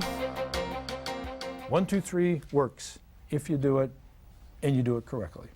Okay? Especially with regard to the no talking and no emotion rules. That's religion as far as this program or any program is concerned. If you're going to talk too much or get too excited, you might as well not be here. 1, 2, 3 works better if both parents use it. And that almost goes without saying, but it's a good point. However, I often get questions from one parent. I'm using it, my spouse is not. We're in the same house. Can I still use it? The answer is yes. Okay.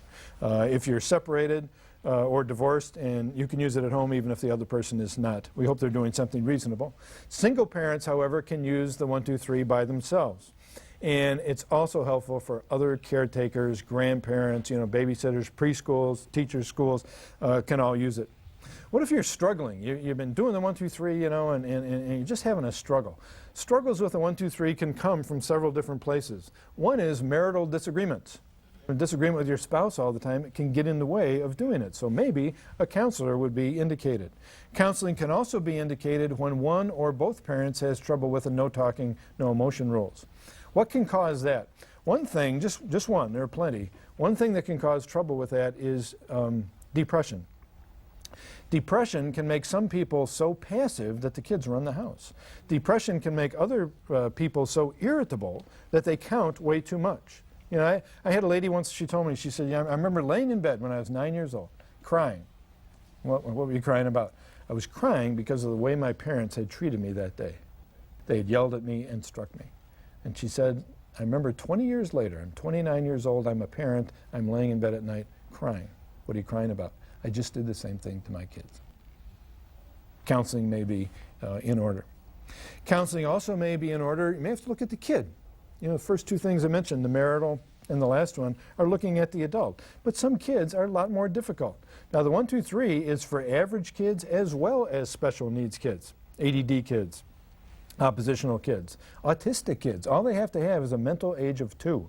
We've used it with learning disabled, hearing impaired, visually impaired. It's so simple, it's good for almost anybody. But if you've been doing it for about 3 weeks or so and you feel like, just not, it's not falling into place, maybe it's time to have an evaluation as far as your child is concerned.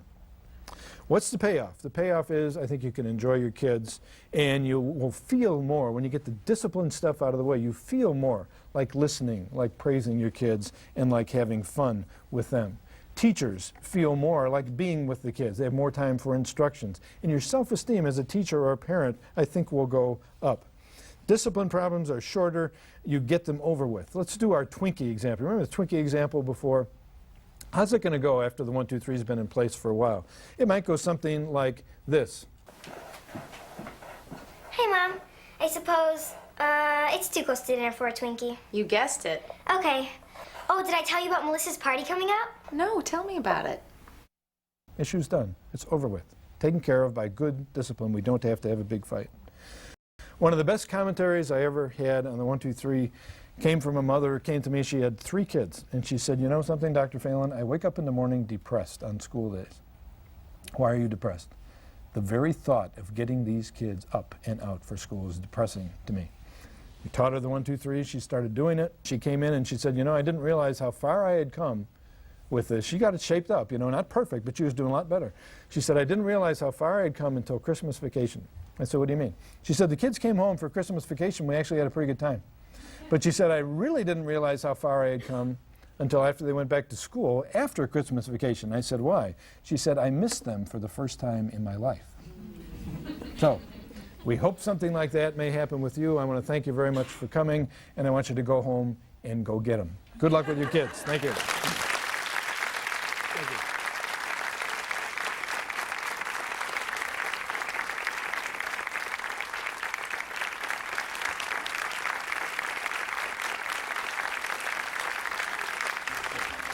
I think when I grow up, I'll use it on my kids, and I can tell them that when they stop, I can say, your grandma used this on me when I was little.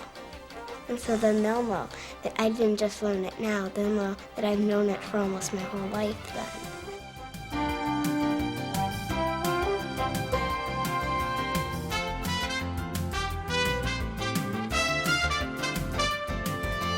That's why they stay by the pan left. Okay. You understand Okay, this is a special shot. All right. Okay, this is scene 611. Take 6. Action. Hey, Mom.